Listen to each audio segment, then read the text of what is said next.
Hi guys and welcome to a new video. Today we will talk about Donkey Kong Bananza. We will talk about my first impressions with the game. I've played now for around 4 or 5 hours. The game just released yesterday, so I didn't have much more time. But I just want to talk about my first impressions with the game because I think Nintendo actually cooked here with the game. And maybe you already saw some reviews about the game, which were mainly positive. And I don't have a script ready today for this video. It's just really myself freely talking about my first impressions about the game. So just remember, I haven't finished the game yet. I've played around 4 or 5 hours. But I must really say I'm impressed so far. Donkey Kong Bananza is now the second big installment for the Switch 2, the second big game which was released. Technically the first one because Mario Kart World was like the release title for the Switch as well. I think that Mario Kart World had a really good release as well. I have a lot of fun with this game as well. I might like the older Mario Kart games more than Mario Kart World, but I might do another video on that. But I still think it's a really good game. It's just not the complete masterpiece for me, you know. But for Donkey Kong Bananza, I was also really interested for the game. And yeah, I was not too sure if I should get it on day one. Because the game looked good, but I might just have waited for a sale or something like that. But for Nintendo, that's just a different thing with sales. But yeah, I pulled the trigger yesterday and just bought the game. And I must say, the game is really good. The game is really good. I don't know if I would call it a masterpiece. That's too early, probably. Because I just didn't finish it as well yet. So I'm just 4 or 5 hours into the game. But yeah, the 4 or 5 hours were so much fun that I just thought about making a video. So here we are. I have some categories which we'll go through for the game. Like characters, gameplay aspects, well, technical side of the game and the story. I don't want to spoil too much about the story, so I will keep it short, the story aspect of the video. But I would say we will start with the characters. Donkey Kong Bananza, you mainly control Donkey Kong, surprise, surprise. And I must really say, they really nailed the Donkey Kong character. Donkey Kong is just as you expect him to be. There are so many sides of Donkey Kong in the first few hours I saw in the game. A little bit of the Donkey Kong from Donkey Kong Country, and just the older games. But he's just also a bit more new, you know, but without losing the old touch from him. And yeah, Donkey Kong is just great. He's a lot of fun to control in the game. He can destroy basically everything. So if you play as Donkey Kong, you really feel like as you will play Donkey Kong. And the second big character, or the protagonist in the game, is Pauline. And Pauline is also a really interesting character because it's more like you can also play the game in a co-op mode. So one player is controlling Pauline and the other player is controlling Donkey Kong. But I must say, they really give a good duo, you know. And Pauline is really an interesting character. I don't want to spoil too much about her, so I won't talk too much about her. But I just think that Donkey Kong and Pauline work really great together. And Pauline also has a place in the story and has nice abilities to make the life from Donkey Kong easier in the game world. So I think the character fit is surely there in the game with Donkey Kong Pauline as protagonist. As antagonist, we have mainly the Void Company. I don't want to go too much in detail. I just think that so far they're pretty interesting characters. But it's just, if you expect like a big story with groundbreaking new storytelling in the gaming scene, that's just not the game for you. It's just like in the typical Mario manner and the Donkey Kong storytelling manner. So it's not something really new, at least for the first few or 5 hours. It might change, the story might have some groundbreaking changes throughout the game, but mainly you will play the game because of the gameplay and if you are a big Donkey Kong fan. So now we come to the gameplay aspect, and I must say the gameplay is a lot of fun and might be the key selling point of the game. It's just so fun to play with Donkey Kong because you can really destroy everything. You have many abilities, you have your Bananza mode, you have a skill tree. You have a skill tree in this game.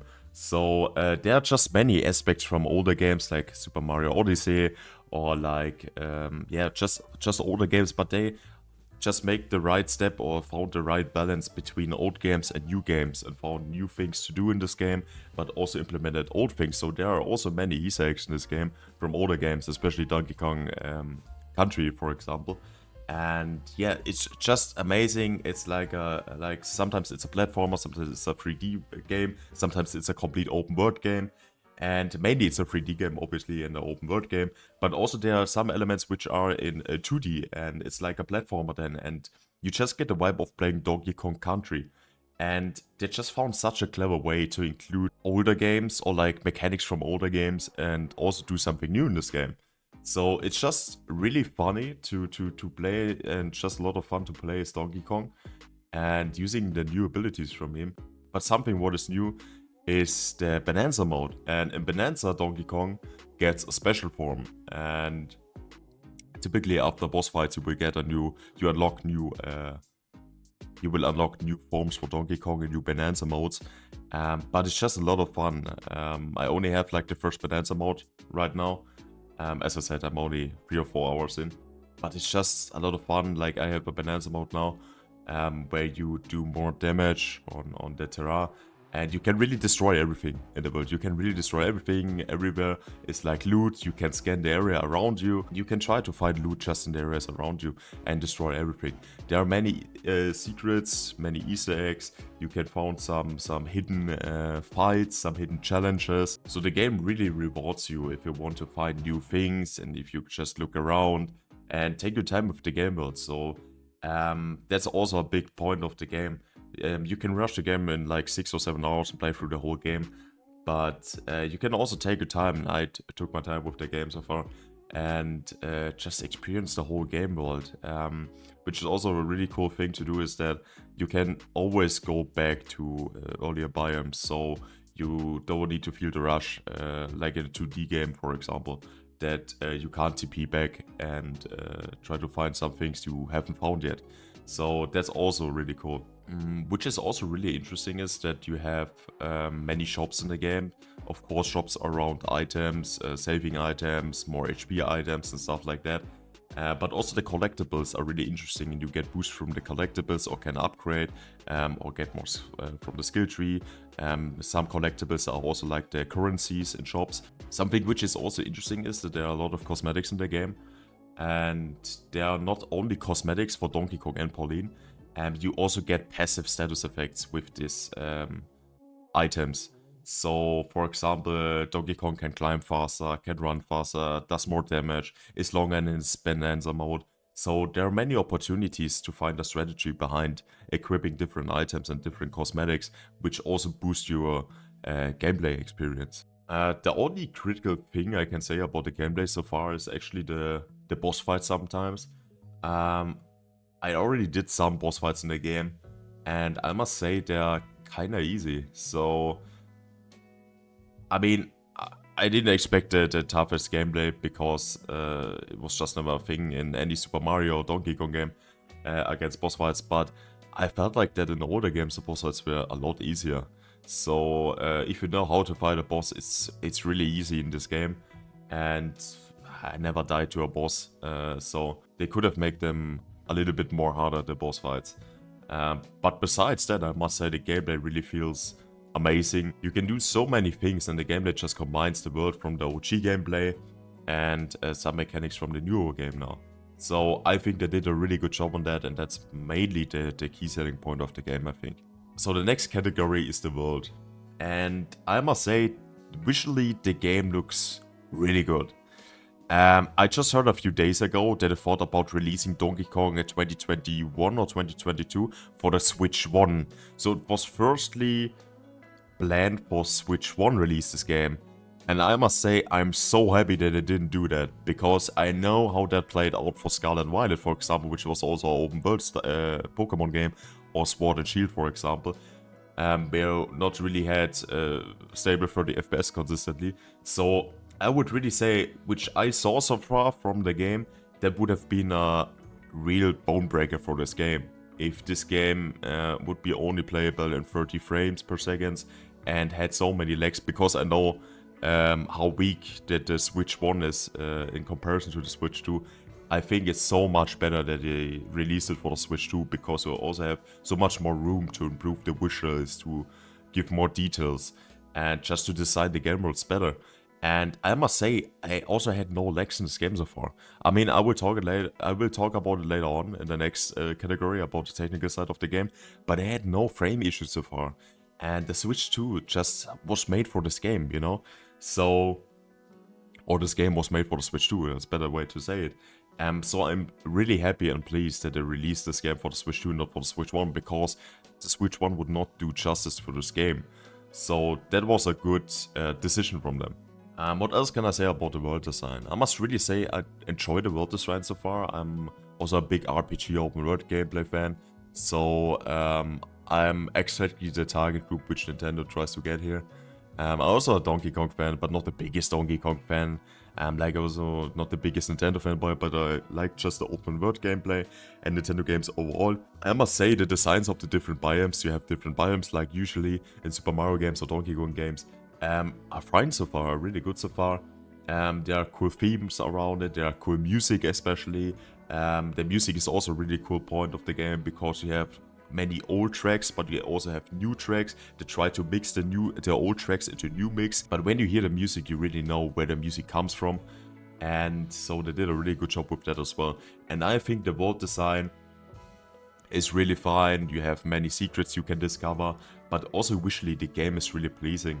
And I played the game on the OLED monitor with HDR on, and I must say it's a real pleasure to play this game. I must say that the HDR mode on the Nintendo Switch 2 is overall not the best of the best, but I'm really happy that they implemented a HDR mode on the Switch 2. And I think the game runs in 2K, probably also 4K 60 frames, but I think more like 2K 60 frames in dock mode. And I also played the game in the handheld mode. But the game runs the same. But there the resolution is also only in Full HD. Because the display only supports 1080p on the HUD mode. But like no issues so far. The gameplay is great, and yeah, I'm really happy about that. So let's talk about the technical side of the game. I already said in the last category that I also tested the game on the handheld mode and in the docking mode. And I think in the docking mode the game runs in 2K 60 frames. And so I have a 2K OLED monitor, and I think they used the full resolution of the monitor, and it felt like 60 frames per second constantly. I had no crashes or something. And I mean, there are really tough gameplay segments of this game where a lot of things are happening on the screen. So, but there are no frame drops. So the Switch 2 is really stable for that. And it's just another explanation that this game was really made for the Switch 2 and not for the Switch 1. I don't want to think about how the game would run on a Switch 1, because I think it would be a complete disaster. But also in the handheld mode, the Switch 2 does really a good job. It will run in 1080p with HDR on 60 frames per second. And I had no frame drops there as well, and I played 1 hour as well on the handheld mode. Mainly I played in the docking station mode, but in the handheld mode also no problems so far. So Nintendo did a really good job. So now we can look on potential bugs or game freezes or something like that. I must really say I encountered like 0 bugs. And this game just provides such an open game world where the game just invites bugs to happen, you know? So, but I really had no problems so far with any bugs or something. It's just a really solid game, it's ready for release, and yeah, it just plays great, and I also had no freezes or anything like that. So, for the last aspect of the video, let's talk about the story. And I must say, the story so far is not the best story I have ever played, but it's just a really solid story, you know? I mean, you play Super Mario or the Donkey Kong games, or also the older games, you don't play them for the story. You really play them for the gameplay because it's really funny. The story is always the same. There's like a big enemy, a big bad guy, and you need to destroy him. And yeah, fight basically alone against the whole world, you know? So, or fight alone against the whole antagonist group. And in this game, it's the Void group. As I mentioned earlier, they are pretty interesting so far. I don't know if there will come any big turns in the story, because I just played only 4 or 5 hours so far. But so far so good, yeah. I also don't want to spoil too much. Not that there are any things I can spoil so far. But basically the story is about fighting against the Void Company. and saving the bananas around you, and yeah, just saving the world against the void group. So yeah guys, that was my first impressions about Donkey Kong Bananza. I must really say I have a blast so far with the game, and I think it's really good. I don't know if it's a 10 out of 10, but I would say so far definitely a 9 out of 10. If it's a masterpiece, I can only decide after I played through the whole game. But so far it makes a really good first impressions on me, and I must say it was definitely worth getting it so far. So I can only recommend it right now. And yeah, I think the best thing about the game is really the gameplay, combining old gameplay features from older games like Donkey Kong Country or old Super Mario games, so more like the platformer games or 2D games, with just this new open world aspect and this new 3D game world, kind of the Odyssey vibe, Super Mario Odyssey vibe. And yeah, Nintendo just did a great job on that, I think. So I actually have a lot of fun with the game so far, and I can't wait to jump back into the game world. So thank you guys for watching today, and I will see you guys in the next video.